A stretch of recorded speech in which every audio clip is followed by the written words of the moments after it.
Alhamdulillah. Alhamdulillahirabbil alamin. Wassalatu wassalamu ala asrofil anbiya'i wal mursalin wa ala alihi washabbihi ajmain. Asyhadu an la ilaha illallah wahdahu la syarika lah. Asyhadu anna Muhammadan abduhu wa rasuluh. La nabiyya ba'd.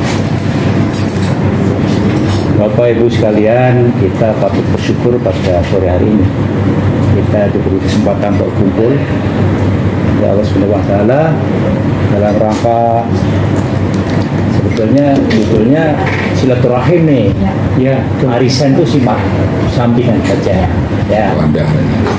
Kita sempat silaturahim dan insyaallah kita mendapatkan dua hal pokok. Pertama, insyaallah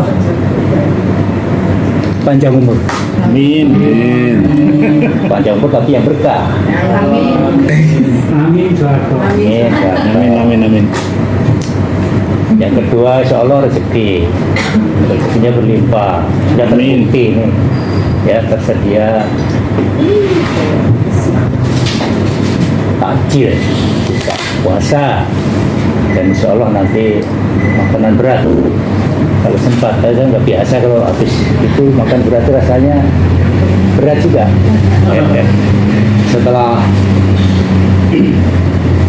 sholat tarawih baru salawat dan salam kita curahkan kepada Muhammad Nabi Allah Sallallahu Alaihi Wasallam, keluarganya, sahabatnya, dan tentunya juga kita. Mudah-mudahan dia akan jangan kita bersahabat. Bapak Ibu sekalian, pertama terbetik waktu itu ada usul tausiah. Mohon jelas kita tausiah. Iya. Nah, kan ini kan ceritanya. Awalnya tausiah. Saya menolak beratan. Ada yang lebih kompeten, di antaranya beliau Ustadz Iwan dan Ustadz Bapak kita Arya Syok. Nah, itulah yang berkompeten. Makanya saya pada sore hari ini dengan judulnya di undangan adalah tausiah atau kultum ini kuliah 7 menit. Rasanya kok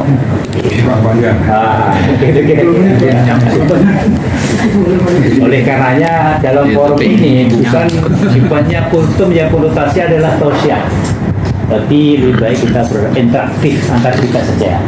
Kita saling diskusi. Saya melemparkan masalah, silahkan nanti ditanggapi. Karena kalau tausiah konotasi ceramah, saya terus terang aja tidak lebih dari Pak Syarif, tidak lebih dari Pak Gunawan, bahkan Pak Haryaso maupun Pak Iwan. Terlebih juga Pak mana tadi? Pak Arif. Jadi begitu. Saya pancing saja, nanti silakan ditanggapi, ya, saling melengkapi. Pancingan saya lah terletak pada sesungguhnya kita itu siapa, mau kemana, dan bagaimana caranya. Ya. Kita siapa itu ada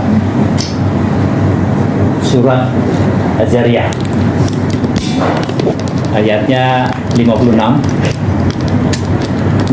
tidak diciptakan jin dan manusia kecuali untuk beribadah kepadaku. Wa ma khalaqtul jinna wal insa illa liya'budun. Ini pancingan terhadap yang harus kita jawab semua. Ternyata kita kan ya diciptakan oleh Allah ya hanya untuk beribadah, tidak lain.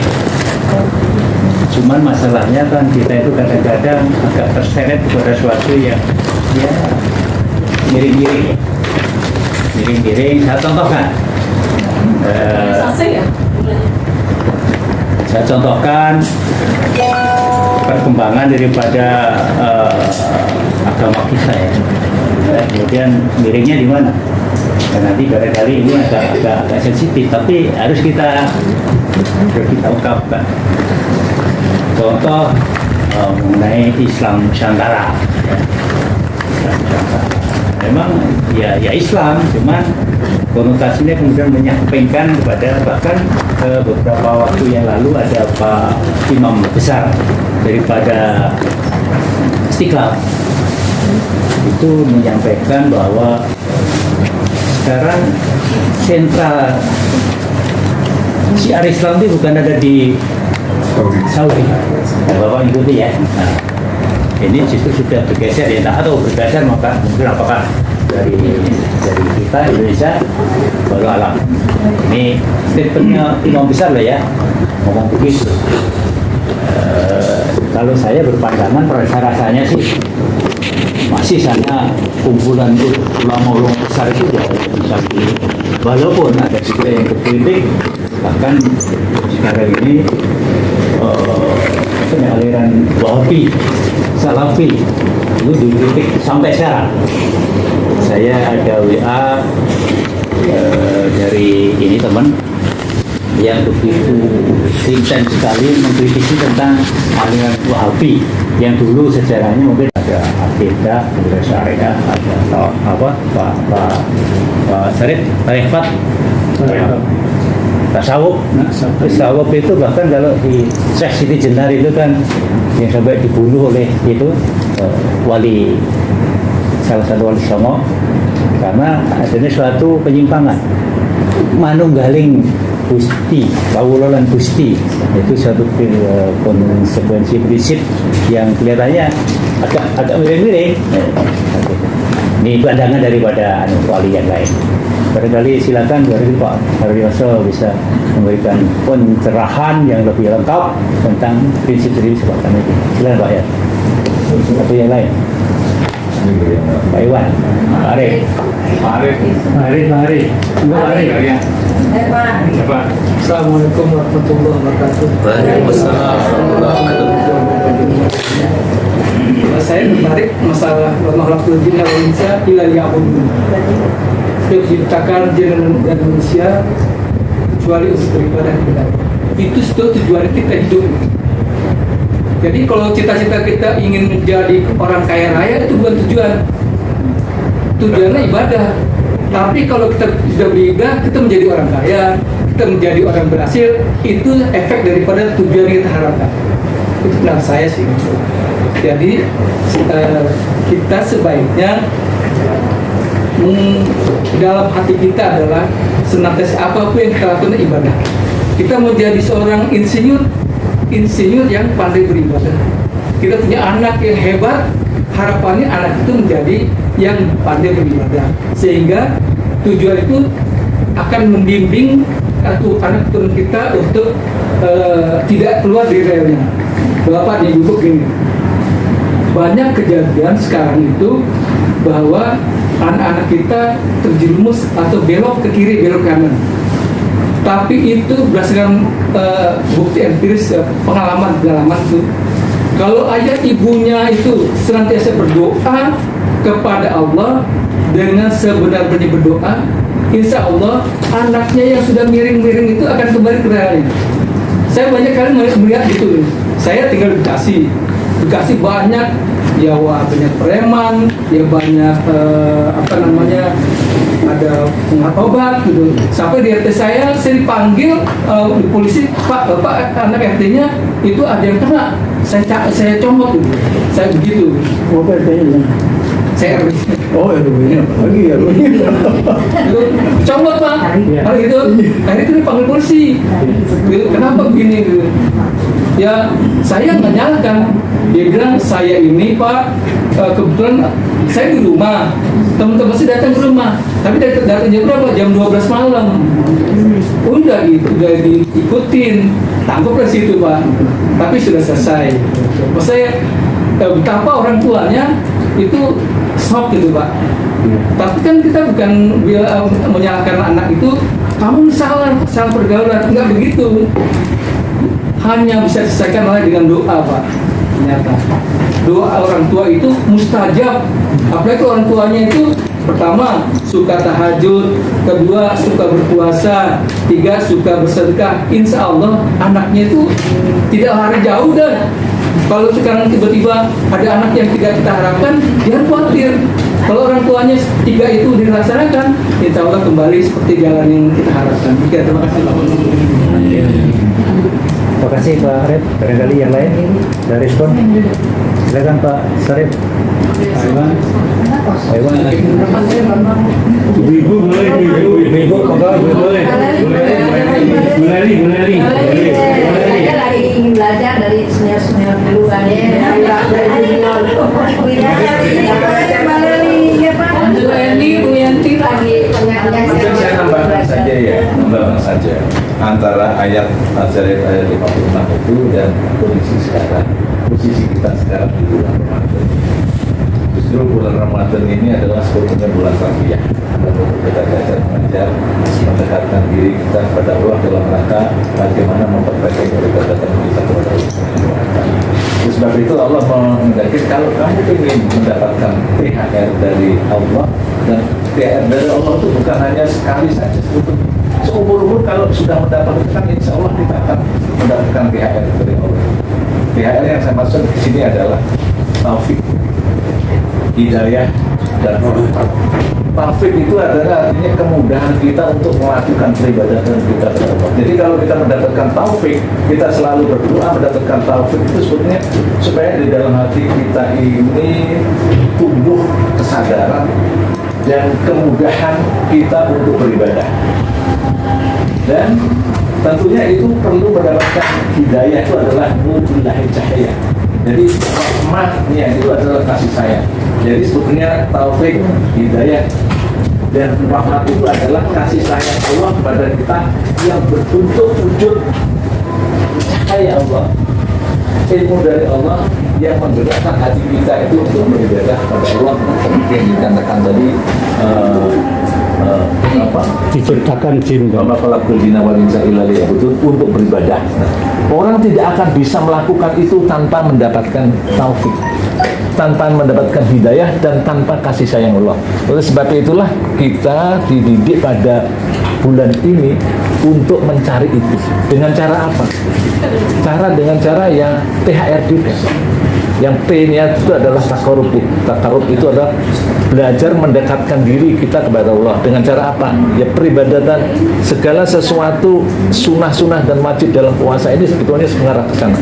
Kan kita diwajibkan, ya ayyuhalladzina amanu kutiba alaikumusiyam kama kutiba alal ladzina min qablikum la'allakum tattaqun. Diwajibkan kepada kamu semuanya berpuasa seperti halnya orang-orang terdahulu sebelum kalian, agar kamu menjadi orang yang takwa. Takwa itu adalah yaitu tadi, bagaimana kita dengan penuh ketaatan, kesadaran, keikhlasan mengabdikan diri kepada Allah dengan jalan selalu berusaha sekuat tenaga untuk menjalankan apa yang menjadi perintah-perintahnya, dan selalu berusaha sekuat tenaga untuk meninggalkan apa larangannya. Itu takarub. Yang kedua, haknya itu pakai khawf, khusyuk. Khusyuk itu artinya dengan penuh kesadaran, untuk mendekatkan diri kepada Allah. Dan yang ketiga, R-nya itu adalah rozak. Rozak itu artinya bisa rezeki, tetapi bisa juga dengan penuh harap. Nah, dalam hari ini sebetulnya kita mendapatkan penuh harap kepada Allah, mendekatkan diri kepada Allah dengan penuh harap untuk mendapatkan apa? Yang mendapatkan yang THR tadi, THR yang taufik, hidayah, dan rahmat tadi. Nah, jadi bagaimana kita mendapatkan THR? Dengan cara kita juga berusaha mengerjakan THR tadi kepada Allah Subhanahu Wa Taala. Nah, kalau itu sudah dapat, insya Allah Lailatul Qadar pun juga akan mengikuti. Lailatul Qadar itu sebetulnya kan katanya lebih indah daripada 1000 bulan. 1000 bulan. Inna anzalnahu fi lailatul qadr wa ma adraka ma lailatul qadr. Lailatul qadri khairun min alfi syahr. Nah, orang yang mendapatkan Lailatul Qadar itu sebetulnya orang yang betul-betul sudah mendapatkan THR tadi. Jadi apakah pada hari keberapa? Sebetulnya sepanjang Ramadan itu selalu berharap melakukan zikir, melakukan sholat, melakukan sedekah, melakukan segala macam. Itu sebetulnya kan latihan kita untuk bertakarub kepada Allah, supaya kita betul-betul menjadi hamba-hambanya yang kita menyadari keberadaan kita untuk beribadah kepada Allah. Sebetulnya gitu. Dan yang lebih penting lagi daripada ini semuanya, manakala kita sudah keluar dari Ramadan, mudah-mudahan apa yang kita lakukan selama dalam bulan Ramadan itu tidak hilang. Kepedulian kita kepada sesama, menjalin silaturahim, itu adalah salah satunya. Karena seperti yang disampaikan oleh Rasul kita, barang siapa yang beriman kepada Allah dan hari akhir, maka sambunglah silaturahim. Man amana billahi wal yaumil akhir falyasir rahimah. Barang siapa yang beriman kepada Allah dan hari akhir, artinya hari akhir itu di mana hari pembalasan di sana. Kita di sini menanamkan sesuatu, tetapi nanti kita di sana akan mendapatkan. Tetapi jangan kita tuh dalam beribadah tuh selalu mengharapkan pahala. Gak usah. Lakukan aja yang terbaik, itu semuanya urusan Allah pahala itu. Karena pahala pun seberapapun pahala yang kita dapatkan itu tanpa rahmat Allah, kita tidak ada artinya. Dan rahmat Allah itu hanya didapatkan oleh orang-orang yang betul-betul seperti tadi, bertakarub kepada Allah. Jadi pada waktu kita melakukan sesuatu dan sebagainya, yang pahala-pahala itu urusan Allah nanti.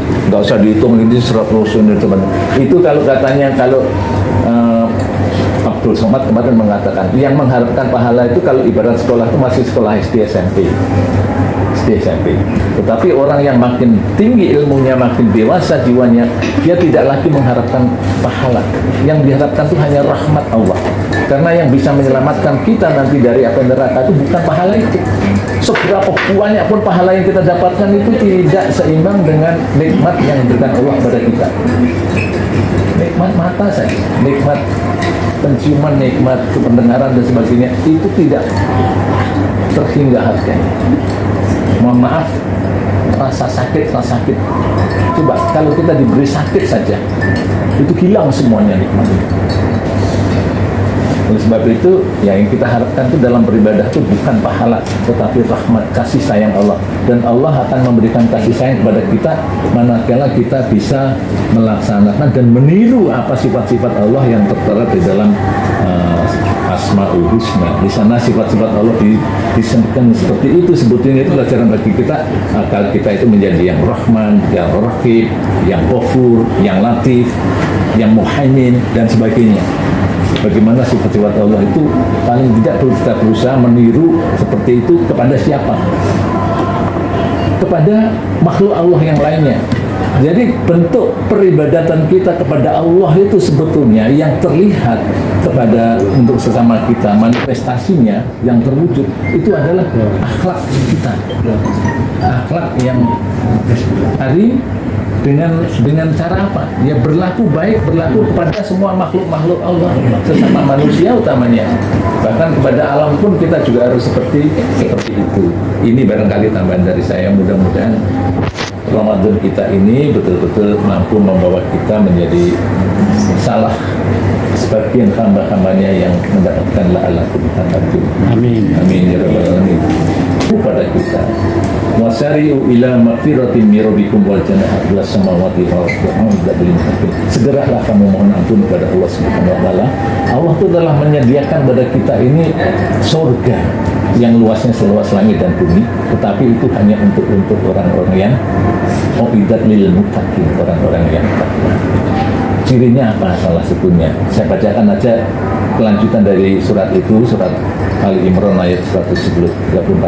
Alladzina yunfikuna fis sarra'i wad dharra.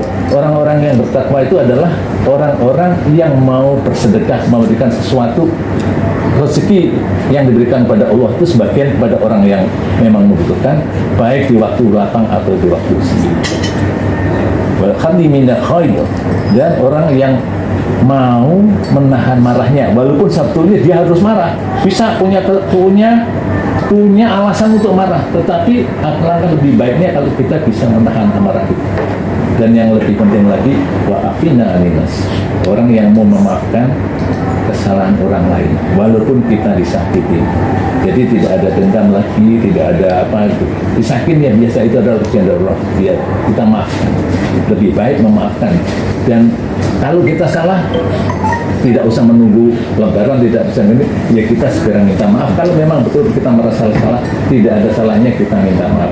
Orang minta maaf itu bukan orang yang hina, tetapi orang yang minta maaf itu adalah orang yang mulia, karena dia mengakui kesalahannya dan akan memperbaiki negara setelah memperbaiki. Itu barangkali ya. Masih ada lagi sebetulnya kalau diteruskan. Orang-orang yang beriman itu adalah orang-orang yang dia manakala berbuat zalim terhadap dirinya sendiri, maka dia akan segera ingat dan minta maaf kepada Allah. Kepada siapa lagi kita minta ampun kecuali kepada Allah. Kadang-kadang itu yang mudah-mudahan kita semuanya tetap menjaga silaturahim, tali persaudaraan, saling memperhatikan yang lain dan saling mengingatkan tentang kebenaran dan kesabaran. Terima kasih. Assalamualaikum warahmatullahi wabarakatuh. Tadi disebut Lailatul Qadar ya. Saya berpandangan juga sebetulnya ada yang ya artisnya sih ada ya. Carilah malam-malam ganjil ya. Tapi apa sih sebenarnya Lailatul Qadar itu? Tapi lebih persis kepada saya sependapat dengan Pak Aryoso. Seolah-olah kalau dulu saya zaman kecil coba keluar tengah malam itu kalau ada janur biri itu dia tandanya. Nah, ini kan udah Tandanya ada angin. Rasa-rasa tepat tadi Pak Aryoso dan itulah kalau kita kan individu sifatnya ya, individu sekali itu. Kita dapat suatu hidayah taufik sehingga kita mungkin jawaban daripada tadi ayat yang wa ma khalaqal jinna wal insa tadi ada kita respon konon katanya di alam roh ya. Jawaban manusia itu di dalam itu doa iftitah ya inna sholati wa nusuki wa mahyaya wa mamati lillahi rabbil alamin. Itu jawaban kita. Jadi ya tidak lain, hidup matiku, sholatku dan sebagainya hanya untuk Allah semata. Dan tadi ujungnya adalah dia berserah diri. Berserah diri di dalam salah satu ayat ya dibilang bahwa udkhulu fis-silmi kafah wa la tatabi'u khutuwatis syaitan innahu lakum bin. Ini jangan ikuti setan secara kafah lah, masuk Islam secara kafah. Nah itu nanti menimbulkan suatu ketenangan batin yang luar biasa kalau kita sudah kafah dalam hati kita. Itu barangkali Ustadz Iwan belum respon nih. Saya sekarang belum fokus. Soalnya mau bayaran dulu. Langsung doa wis. Doa. Doanya Pak Iwan. Waktunya mau Fokus doa gitu. 10 menit lagi. Berdoa fokus ya. Pak Iwan, silakan Pak Iwan. Panjang juga Pak. Enggak, Pendek aja. Bapak-bapak dan ibu-ibu sekalian, mari kita bersyukur kepada Allah.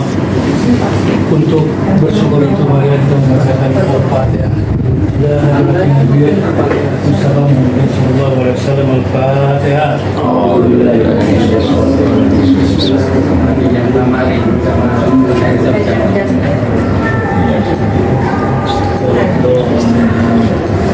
Sekian, Assalamualaikum warahmatullahi wabarakatuh. Udah. Amin. Tambahan dari saya. Ini rasa-rasanya kalau forum kayak gini itu rasanya indah. Ya. Indah ya. Silaturahim. Terima kasih aja, ini rupanya dari seberang nggak ada. Kita homogen Muslim ya, jadi terbukalah. Tempo terbetik dari siapa entah itu ada keinginan untuk menghidupkan acara yang dulu di Dapendra Pak Gunawan. Rasa-rasanya itu konon katanya Pak Imam Pramono itu lain dari yang lain gitu. Nah, cuman Pak Sarip setelah ada pembicaraan, kalau itu modelnya kayaknya itu pembahasan tafsir Pak, tafsir Al-Quran, dan itu kalau secara berkelanjutan rasanya memang forum-forum kayak gini diisi itu luar biasa. Dan saya menawarkan kalau Pak Ep ya, Pak Ep itu jauh dari Bogor, sebenarnya ada ustadz yang dekat sini yang mumpuni sebetulnya di Sumur Batu situ. Itu punya pesantren di Cianjur sana yang kebetulan hancur, masjidnya hancur, pesantrennya hancur, kena itu gempa yang lalu. Tapi katanya udah mulai bangkit lagi walaupun dengan tenda-tenda. Beliau mumpuni, sangat mumpuni karena beliau juga ngisi di masjid kami di kompleks itu secara rutin tafsir. Jadi dari Al-Baqarah kemudian sambungannya kemana itu urut sekali, luar biasa menurut saya. Barangkali itu kalau forum-forum seperti itu bisa di-create untuk diadakan kita. Saya itu tambahan dari saya. Terima kasih atas perhatian Bapak Ibu semua. Kurang lebihnya forum yang semacam ini mudah-mudahan bermanfaat untuk kita. Amin. Taufiq wal hidayah. Assalamualaikum warahmatullahi wabarakatuh. Waalaikumsalam. Kalau yang sudah belajar, saya pemikirannya ibu-ibu dan bapak-bapak di sini semuanya sudah pada belajar lah sedikit-sedikit tajwidnya, makanya saya mau itu. Tapi kalau mau dibawa yang itu ada juga saya, artinya belajar apa namanya itu, baca Al-Quran itu dari Iqra, ada juga saya. Makanya yang itu saya bawa karena itu pasal itu dasarnya itu. Kita sepakatin aja Pak. Ibu Pak Luki ya. Selasa itu